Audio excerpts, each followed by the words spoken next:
I'm very happy with the way that the team performed, the way they played. Especially the first half hour was exceptional, I thought. Extreme high intensity and tempo. The only thing that was missing in that period of the game was the 1 or 2-0. But the way the team defended as a team, the whole game, we had control on the game. So I'm very happy with the game, the performance, but also with the result. The performance wasn't our best. I think we defended well as a team, and in possession we wasn't brave enough to play around. I strongly believe that there was a space for us to play better. Well, Patrick Vieira will be frustrated because they had such a good chance at 0-0. But it's really all about Manchester United and Rangnick in his first game in charge. And actually, you're going to show us a few tactical things. But where they won the ball back today, further up the pitch than at any time this season was really interesting. I asked the stats guys about the running distances compared Ollie's last game, Watford, up to this game. There wasn't actually much in it. But when you watch the game and you see the bits that I'm going to show you, I think their short distance running was a lot better. So you can cover less distance, but you can be more intense with effective, 10, 15 yards and running instead of running blindly for like 30 yards and not going anywhere. And it was quite evident. Let's just have a look at those stats first, just so that everybody knows what we're talking about and how you're going to sort of put some flesh on the bones of that. Here we go there. So possession won in the final third for Manchester United. I mean, look, it's not far off most other games, twice as much at least as what they've done. And obviously the Arsenal game they won as well. You can run more distance. They might run more distance with Ollie, but it's sometimes it's pointless running. If you go at the right times, you are going to get the ball back quicker and in a better area on the pitch in the final third where you can use it. So you get the ball back really quickly. You go as a team, and then you calm down and you play your football. And it's what they look like. I remember playing under a coach at Sheffield United, and he was obsessed with numbers. And he was obsessed, and he said to his wingers, said to us, and he went, "Wingers, I want 15 crosses in from the right-hand side.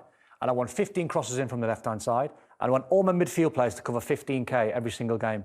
At the end of the game, all you're doing is just running around thinking, like, my heart rate monitor's on, I've got to get 15k. Was 15 the only number he could think of? Well, whatever it was. But it was like, so wingers in the end, Mark, wingers in the end, from the halfway line, just crosses in, just so he's ticking his numbers. So this was so much better from Man United's point of view. But it's where they won it back, as you say. OK, you're going to show us a few examples of what they were up to. Yeah, so when you look at how they set up from the start, they set up with 4 down at the back, 2 in midfield, 2 just ahead of that, and 2 up front. 2 up top, so not 4-4-2, slightly different. So when you see the sort of bodies, you've got the bodies at the back, but there's the 2, and there's the 2, and there's the 2, which out of possession then is quite easy for them boys just to come out wide and go out wide just to make a 4-4-2. So it's quite effective in different parts of the game. But the closing down, like Mark said, was quite evident in how sharp they were.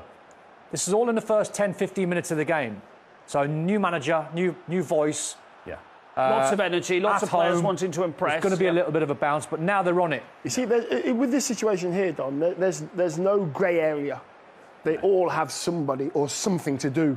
And they all do it well. They've all been told what to do. If the ball goes over to the left, the 6 of them go over together, knowing full well that you've got somebody there that you can close down. It's made very simple for them. These defenders are on the right side. Do you like the structure there, the numbers? I like this. Defender on the left side, on the ball side. Defender going on the left side. So you have to be ball side when you're a defender. That's how you defend. 4v4 at the back. Sorry, 4v3 at the back. Another 1 in midfield. So you've got a 5v4. Safety, So straight away, you look at all of that area and you think, just across that area there, you think structure. Yeah, that's fine. So he said after the game, he said we start from a clean sheet. Worst case scenario, you're going to get a point. It's old school, but it's correct. It's factual. So you start from that point of view and you think, that's a good base to build from. Then you can allow these guys at the top end of the pitch to go and close down and put pressure on, get the fans behind you, get a bit of noise. It's not hard to do this squeezing. It's not hard to do. It's whether, as an individual, you're willing to work incredibly hard to get the ball back. If you get the players on side, it's so easy to create so many chances. It's the mentality of the player. Do you really want to work hard very, very quickly to get the ball back and create more chances, or are you happy for them to have it? They're still the numbers, Dion. This happened like 5 or 6 times. They're still the numbers if they lose it. What you could say, at any given time, if you're being a little bit pessimistic, and you're maybe Liverpool or Man City, and you're a Liverpool Man City fan, you might play out of that. Well, they might go bang, and they might go bang, and then they might go bang, and they're away. but they've got that structure. But you're at the still back. okay. But you're still okay. Yes. And it shows that he's enjoying himself. He's not under pressure. The manager might be good for him. And what might be good for him... Now, look, there's a top 4 tilt, isn't it? Well, Come on. Wow. If you're a Man United fan... I mean, if you're the manager... Yes. And you look at this graphic of fixtures, you're thinking, we'll win all of them. Now, they're going to have to do it. You should... Man United should win all of those. Yeah. They should win all of those. They should win all of those. Yeah. Then that will look different going into the new year. He thinks they can win the league They're again. not going to win the league. I got you. I've got you. This is the master plan to start the season. Give you a taste of victory and then snatch it away at the See end. what you've done. Interesting, isn't it? It's going to be, he started well. I mean, he was in the stands for the Arsenal game, but, that was obviously under Michael Carrick. That was a win. They've won that. Those fixtures coming up. It's going to be very, very interesting to watch. Sorry, Dean. I'll tell you what was interesting watching that game unfold. His first half, he was in the dugout. Yeah. Second half, he sat in the main stand. And Darren Fletcher had done a lot of the work. So he's obviously giving him a phone call. He was sat upstairs with one or two assistants, and Darren Fletcher was the man in the dugout. So he's going up there for a different eye. Yeah. He's trying to look down on the pitch. I think what the fans will like about the Man United performance is they'll watch them play and they'll go, oh, that's what we're doing. Yes. That's how we're playing. Yeah. So we're going to squeeze, are we? OK, we'll expect that then. That's what so they know a way now, an identity. The way and effort as well, Dion. Effort's good. Any fan, if Man U draw the next game or they lose by a freak goal and Man United see their players having a right go, they'll go, we can see it. They're crying. Yeah. They're earning the money. Interesting times ahead, that's for sure. Let's start with Manchester United, who are closing in on those Champions League places. Simon Crabtree was there yesterday to watch that win over Crystal Palace. He's at Old Trafford for us. Now, paint the picture, Simon. What was it like for Ralph's first game in the dugout? There were highs, there were lows, there were moments of mediocrity. There were a lot of questions still to be answered, of course. So coming in, I got here hours before kick-off, to be fair, but there was still that little buzz around the place. People chitter-chattering about what to expect. Spoke to one or two of the members of the backroom staff who gave me some sort of an idea of what had happened from Thursday onwards. But as far as the atmosphere inside the ground was concerned, players rocked up about an hour and a quarter before kick-off, and then an hour before kick-off we saw Ralf Rangnick pitch-side in his guise as Manchester United interim manager for the first time. There wasn't a lot of people inside the stadium then, but he got a lovely round of applause. And as we got nearer and nearer kick-off, that mood, that expectancy and those questions were sort of being asked around the ground. And it started brilliantly. The first 20 minutes, they were pressing, they were exciting the crowd, and then Crystal Palace sort of took over the game a little bit, stifled things, and then, as you said before, Fred, a lot of love for Fred for that goal, certainly from his teammates. He scored more goals now this season than he has in his first 3 seasons combined, or as many as his first 3 seasons combined for Manchester United. But there was a lot of love for him. I spoke to Bruno Fernandes afterwards. He was delighted for Fred, but delighted for his teammates to get a winning result. And of course, the main man, Ralf Rangnick, came in, and as far as he was concerned, so far, so good.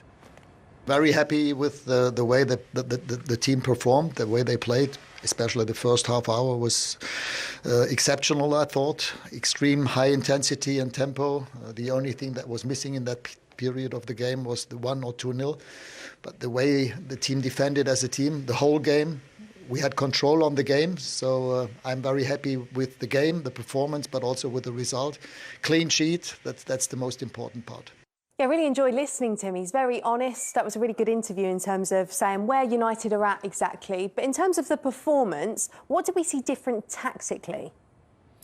Yeah, and it was exactly the same starting lineup personnel-wise as the Arsenal match, and it seemed to start in the similar sort of formation as well. But as it went on, it started to go into what we're more used to, I suppose, historically as a Ralf Rangnick team. That is 4 at the back and then 3 banks of 2 moving up the pitch. And his idea, he uses words very cleverly, as you said, great communicator. It was interesting in the matchday programme, actually. The front cover, I think, gets printed earlier than the rest of it. Aaron Wan-Bissaka on the front before you get to Ralf Rangnick's column in the middle, but he specifically mentions about togetherness and control. He also mentions Jadon Sancho, Mason Greenwood and Marcus Rashford specifically as well, to try and get the most out of them. And he spoke about that togetherness, about not quite hunting in packs, but the sort of those banks of 2 stayed together, worked together, tried to press together. And even Ronaldo, who well, you'll hear from Steve shortly about the amount of times people have spoken about him and the press and whether he can be part of it. He even used the word chapeau post-match to say about how Ronaldo is all part of that as well. So we were talking a lot about that 4-2-2-2 formation. As far as Rangnick's concerned, it worked okay yesterday, but don't be stuck on that being his formation from here on. The formation has to fit to the players, and I'm a big fan of having each player on his best possible position. And I think today that was the case. Cristiano was not alone up front together with Marcus. They could work together, staying close together against the ball, trigger the pressure situations. Bruno and Jadon, I mean, this is the most demanding, the most sophisticated position in this 4-2-2-2. They did well. Of course, they could have produced more chances, but what they did against the ball was good. The two sixes were omnipresent, and I liked a lot the performances of our two fullbacks and the two centre-backs. They were anticipating well. The two fullbacks were always trying to get involved offensively. Yeah, as I said, for the first time, I'm more than happy. Crabbers, I just wonder if you get a sense of a change of atmosphere around Manchester United, not just at Old Trafford match day, but just around Carrington and the players when you're speaking to them. Yeah, I spoke to a few members of the backroom staff actually, and they had a little bit of a spring in the step as they're coming in as well. They've been lifted. The word that kept popping up a lot actually when we were literally just walking down here was intense. From the day that he officially walked through the door on Thursday and what he had managed to do with the players up until that first real training session on Saturday, where the weather I think ruined most of what he had to do. But he said already it feels really intense. The more he gets them on the training pitch, the more intense it'll get. But it's not just the work on there as well, it's the sort of the video messages that he's doing. He's working with their brains as well as their physicality, and it's only going to get more and more as he gets to grips with them. But yeah, so far the key word that I've heard from a lot of people has been it's been intense. What about Crystal Palace point of view then, Crabbers? Because it does look like the honeymoon is over for Patrick Vieira. Yeah, it felt that way. They were deflated yesterday. They thought they'd done the hard graft to keep Manchester United stifled, but that's 3 defeats in a row. Add the Burnley draw as well to it. It has been disappointing, and it's about missed chances. You remember at the end of the Leeds United game, Christian Benteke missed a sitter. They went down the other end and they got that penalty and they scored the goal. Same happened here again. Jordan Ayew, who cannot score for want nor love nor money, had that open goal gaping at him. What is it now? 30 games for club and country without a goal for Ayew. Scores that, then it's a different atmosphere completely. United go down the other end, and then of course we saw that goal from Fred, and that left Patrick Vieira afterwards ruining quite essentially missed chances. Cheers, Simon. Simon Crabtree live at Old Trafford. There's some smiles on the Manchester United faces for once this season. It was actually relief, to be honest. I think the most important thing, wasn't it, was to get all 3 points. Let's bring in someone who's all about Manchester United now. This is Stephen Howson, the co-owner of the Stretford Paddock. How much did you enjoy that yesterday, Stephen? Obviously, as I just said there, surely the result was the most important thing. Yeah, I think we needed a result. We needed a clean sheet. We needed a win. And it was great to get a win after what's been really patchy home form. But I think I'd echo what both Ralf said, what Crabbers just said. It was nice to see some intensity around Old Trafford and the way we played. I think that was the most enjoyable thing. Yeah, Stephen, this is on the Times Pull Out the Game, and there's a picture of Ralf Rangnick there with the power of the press. Was that something that you noticed? Was it evident for you yesterday? Yeah, I think people are going to over-egg this. I mean, we did press under Ollie, and we certainly pressed probably a little bit more under Michael Carrick, potentially getting ready for Rangnick's arrival. But the pleasing thing about the press was how high up we won it. We didn't really do that under Ollie. That's certainly new. We seemed to win the ball a lot higher up than we have done, and we were turning that into chances, and that was a really pleasing thing for us to see, considering, you know, he mentioned he's only had 45 minutes on the grass with the lads. He's gone through a lot of video and a lot of talking to them, so I'd expect to see this evolve and develop and come even more effective as the weeks go on. Was this especially impressive given the fact that he said before the game he'd only had one full session with the whole squad? Yeah, I think massively so. 45 minutes on the grass is not a lot of time to implement anything, really. There's probably a warm-up included in that as well. So I think it was really impressive to get what I would call the first sort of green shoots of an identity appearing. It looked like when the players was in possession, we knew where we wanted to go. We looked like we were quicker moving through the thirds with it. It wasn't perfect. I think there was times when we knew what we wanted to do but couldn't quite execute it. So that slickness, that that real efficiency's got to come into it yet, and we're not quite there with that, but definitely the start of an identity forming. What's the general feeling, Stephen, then with Ralf Rangnick? Because look, the Manchester United fans want that same transformation that Tuchel gave Chelsea last season. The cynics, the City fans, perhaps Liverpool supporters as well, will say, look, he's won nothing. He's won the German Cup since 1983, since he's been a coach. And you know, they would say, well, if he was in the Bundesliga for that long, why did he not get the Dortmund and the Bayern Munich job? I don't know why he's never got a bigger job. You'd have to ask him why he's never took on a bigger job. But I'd argue that taking RB Leipzig from the fourth tier of German football all the way to the semi-final of the Champions League is a lot more impressive than winning a Champions League with the Chelsea squad. That's had billions spent on it. We're just looking at some of the tweets that we've had in here, and unsurprisingly, a lot of people are getting in touch about Manchester United. So many United fans around the world watching. This coming from Vivian Daniels, who said, I'm still in shock over the Fred winner. Looks like a new player. Great goal, great for Ralf with the climb to the top. Fred does come under a lot of stick. We talked about it at the top of the show. But do you think he maybe doesn't get enough credit and he could benefit from this new system under Rangnick? When you look at what Fred offers as a footballer and you see the amount of work rate that he puts in, he always seems to shine in the bigger games because he covers every single blade of grass. The problem with Fred is that he's got a mistake in him. And the further he's been played back, and both Ollie and Jose played him as a number 6, but the further forward you play him, the more impact he gets to have, and especially in a sort of Ralf Rangnick style side where you're going to be wanting to try and win the ball higher up rather than protecting the back line. You cover up the inefficiencies that he has, and you actually elevate the sort of good aspects that he's got to his game, because he will literally run and cover every single blade of grass for you. I think there was still issues with his game yesterday. We was asking him to switch the ball and we lost possession a couple of times doing that. But I think if you simplify his game, keep him to the short passes and just ask him to retain and win the ball back once you lose it, I think you've got a hell of a player there that until United really dip into the transfer window, I think he'll probably be a big mainstay for Rangnick. Who else do you see thriving, just finally, Stephen, under Rangnick? I know Dalot was playing, wasn't he, at right back, and of course Telles keeping Luke Shaw out of the team. But do you see him really getting stuck into the likes of Greenwood and Rashford?